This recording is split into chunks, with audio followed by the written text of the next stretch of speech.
오늘은 요 칼라 구근 한번 씹는 걸 보여드려 볼게요. 건식 카라이고요. 제가 카라 씹는 영상을 안 보여드렸나봐요. 그래서 백합도 심을 거긴 한데 백합 심은 영상은 많이 보여드렸으니까 오늘은 칼라만 보여드릴게요. 저 같은 경우 이제 주로 구근 식물을 좋아해서 구근 식물을 많이 심는데 이렇게 뭔가 심는 과정 이런 거를 따로 영상을 찍지 않으면 뭔가 기존에 나와 있는 다른 구근 심는 거랑 되게 비슷해서 건너뛰었을 가능성이 되게 높거든요. 그래서 제가 올린 다른 영상들을 한번 참고해 보시면 좋을 것 같고, 요 카라 같은 경우에는 되게 간단해요. 되게 간단한데 어쨌든 그냥 보시면서 이래서 간단해서 안 올렸었구나 이렇게 생각하시면 될 것 같아요. 우선 구근부터 볼게요.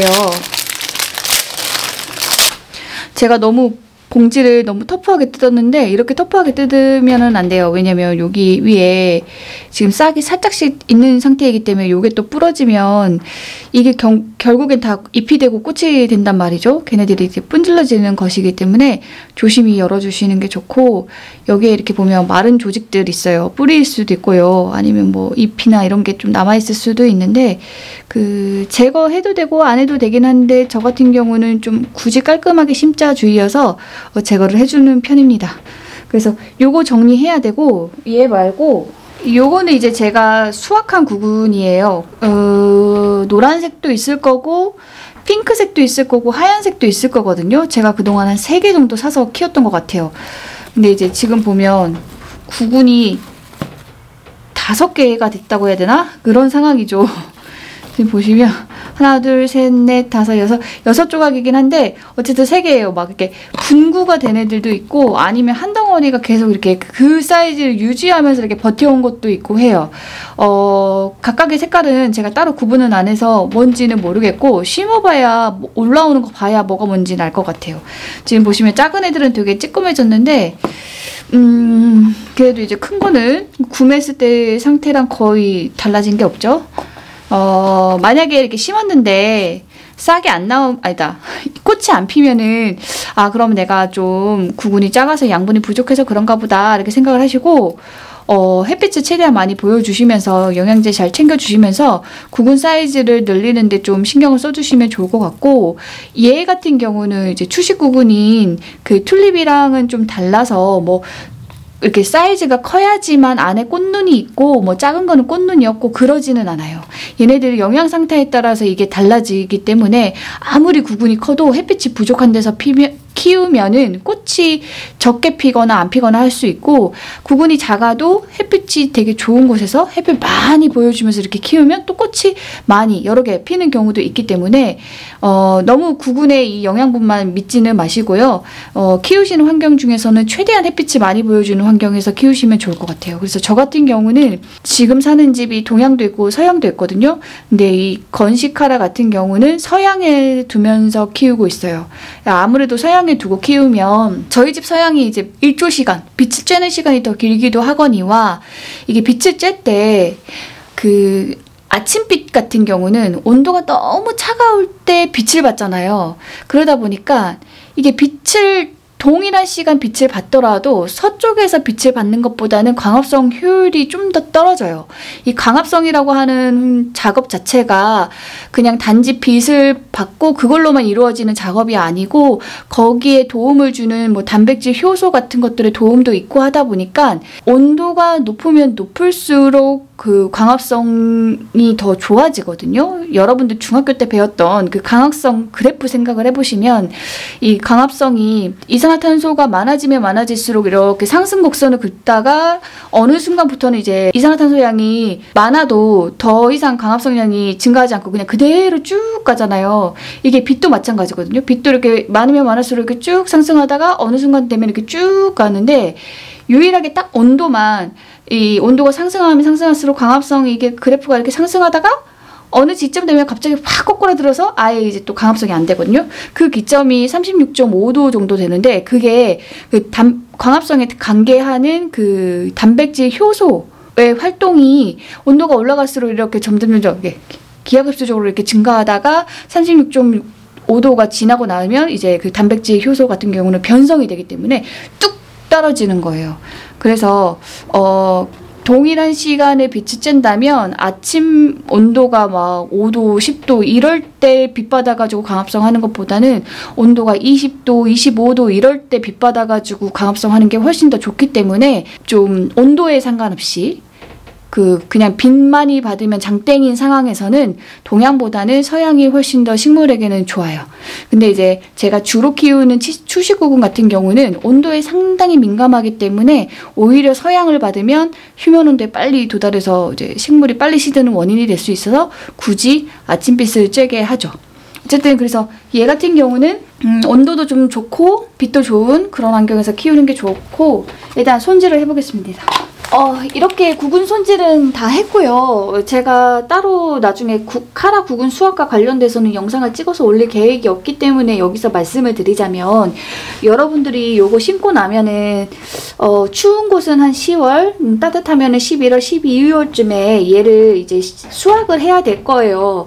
얘는 이제 따뜻한 열대성 지방에서 이렇게 자라는 그런 식물이기 때문에 아마릴리스나 다알리아에 준해서 관리를 하셔야 되거든요. 그냥 쉽게는 내가 고구마를 키운다라고 생각하고 이제 키우시면 되는데, 근데 이제 그때 구근을 수확을 하실 때 어떻게 구근을 수확을 하시는 게 좋냐면, 그 수확을 할 때는 지금은 이게 아무것도 없지만 밑에 이제 뿌리도 있을 거고 위에 이파리도 있을 거잖아요.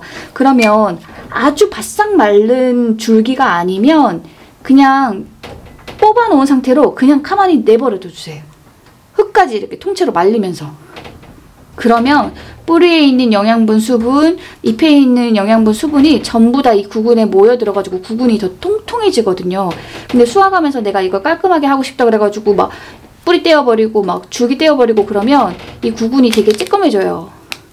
그래서 그렇게 좀 뽑아놓은 상태로 좀 며칠 둬서 말렸다가 뿌리랑 이파리 전부 다 말라서 없어지면 그때 이렇게 나머지 부분 이렇게 떼어가지고 정리를 하시면 좋을 것 같아요. 이제 저 같은 경우도 아마 그때 당시에 수확할 때 당시에 줄기 같은 경우는 이제 물러서 빠졌을 거예요. 그래서 이파리는 없었고 뿌리 같은 경우는 그래도 제가 좀 영양분을 좀 더 빼보려고 그래서 이렇게 씻어서 뿌리를 말려놓은 상태로 있어가지고 아까 그렇게 마른 뿌리가 전부 다 전체적으로 있었을 거예요. 그래서 그렇게 수확을 해서 보관을 하시면 좋다. 어쨌든 이제 이거 심어볼게요. 되게 간단해요. 요래 놓고 이제 흙을 채워서 그냥 넣기만 하면 되는데 요새 제가 영상이 뭔가 흙 관련된 영상이 되게 많이 노출이 많이 되나봐요. 그래서 댓글로 분갈이 흙 어디서 사냐고 많이 물어봐 주시는데 저는 여전히 분갈이 흙은 어디 정착 못했고 항상 보고 사요. 보고 만져보고 사요. 만져보고. 오늘도 이제 흙 사러 K플라워, 그러니까 한국 원예 농협 본점이죠. 거기 갔더니 여러 종류의 흙이 있더라고요. 분갈이 흙도 있고 상토도 있고 여러 가지가 있었는데 다 만져보고 그다음에 무게는 어느 정도인지 뭐 모래 같은 건 얼마나 섞였는지 보고 골랐어요. 저 같은 경우는 요거 뭐라 그러더라? 수피? 나무의 껍질 뭐 이런 거를 이제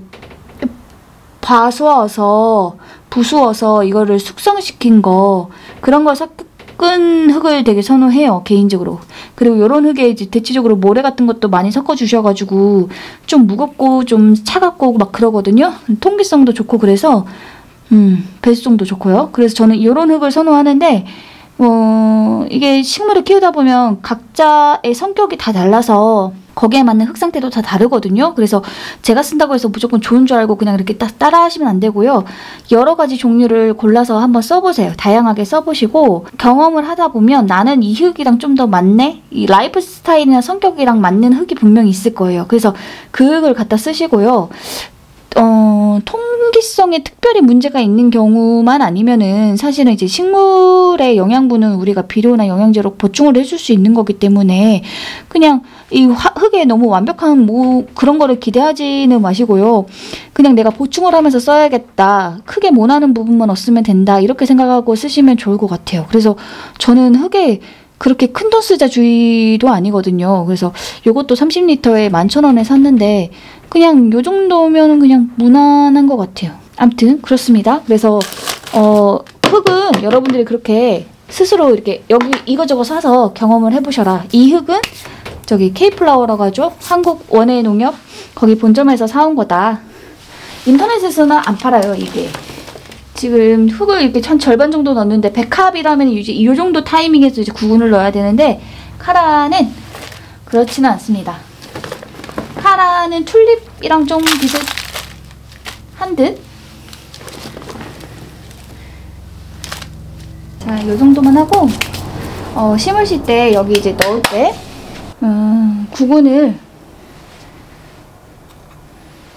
위에 이렇게 싹이 뾰족뾰족 나와 있는 부분이 윗부분이기 때문에 이렇게 그냥 놓으시고요. 그 판매하는 그 칼라 화분 보신 분들은 아실 거예요. 요것보다도 작은 화분에 이거 하나 심어서 키우거든요. 그렇게 해도 햇빛만 많이 보면 꽃이 그렇게 많이 피어요. 그러니까 여러분들 양분이 되게 중요하구나 이렇게 생각하시고 너무 많은 흙에 아주 구근 쬐끄만하게 넣어서 키우려고 하지 마시고요. 얘는 흙 양분보다 햇빛, 빛 에너지가 훨씬 더 중요한 애니까 너무 흙에 힘 쏟지 마시고 요 정도로 심어주시면 좋겠어요. 오히려 이런 애들은 그 뿌리가 되게 통통하게 나온단 말이에요. 오히려 그 흙 양분이 너무 과하면 그 과양분으로 뿌리가 또 녹아서 죽을 가능성도 좀 있어요. 그래서 흙에 뭐 유기질 거름 이런 거 너무 많이 섞지 마시고 심은 다음에 일단 영양제 너무 많이 주시 마시고 그냥 사온 흙에다가 그냥 이렇게 욕심 없이 여러 개 심든 아니면 작은 화분에 심든 심어가지고 햇빛, 무조건 햇빛 따뜻하게 빛 많이 보여주시면서 키우시면 좋을 것 같아요. 그래서 이렇게 그냥 덮일 정도로만 이렇게 윗부분이 덮일 정도로만 이렇게 하시면 끝입니다. 이러고 물은 전체적으로 한번 줄 거고요. 그리고 나서 속의 흙이 마를 때 추가적으로 흙을 줄 거예요. 얘 건시카라라고 있잖아요. 얘 계속 흙이 물로 가득 차 있는 그런 습한 환경 정말 싫어하거든요. 뿌리랑 구근이 되게 잘 녹아요. 구근 모습 보시면 아시겠지만 알로카시아랑 되게 흡사하잖아요. 요런 애들 다 비슷비슷한 애들이거든요. 토란이랑 뭐랑 이런 애들 다 비슷한데 이게 전부 다 그 탄수화물 덩어리이기 때문에 그 구근 부패병 이런 거 오기 되게 쉬워요. 무름병 오기 되게 쉬워요. 그러니까 과습에 유의하면서 살짝 말려가면서 그렇게만 키우시면 됩니다. 지금부터 좀 온도 주의하시고요. 영상 5도 이하 내려갈 것 같으면 창문 닫아주시고 그 이하로는 내려가지 않게끔 그렇게 키워주시면 좋을 것 같습니다. 다 심었어요. 뭐 보여드릴 게 없죠? 이렇게 여러분들도 키워가지고 예쁘게 꽃 많이 보셨으면 좋겠습니다. 어제 영상을 올렸더니 그 댓글에 그 되게 뭐랄까요? 얘네들이 잘라서 절하로 꽂아놓으니까 막 트로피컬 느낌 난다고 이렇게 막 하셨는데 맞아요. 그 굉장히 공감하면서 봤는데 되게 그 봄에 피는 꽃들이랑은 또 다른 여름에 꽃 피는 애들만의 또 그 매력이 있어요. 특히나 이제 여름 같은 경우는 베란다 깨끗하게 식물로 놓고 쓰시는 분들 같은 경우는 베란다 활동이 가능한 계절이잖아요. 그렇게 절하로 꽃 꽂아놓고 베란다 공간에서 이제 식물이랑 같이 저녁에 책 보고 막 이러면 진짜 행복하거든요. 그러니까 그때 내가 즐거울 거 생각하셔가지고 지금 조금 투자를 해두시면 좋을 것 같습니다. 어쨌든 끝! 여러분들 힘내세요. 요것도 심고 백합도 심고 샌더소니아도 품절됐지만 어쨌든 심어가지고 여름날 베란다에서 되게 행복하셨으면 좋겠습니다.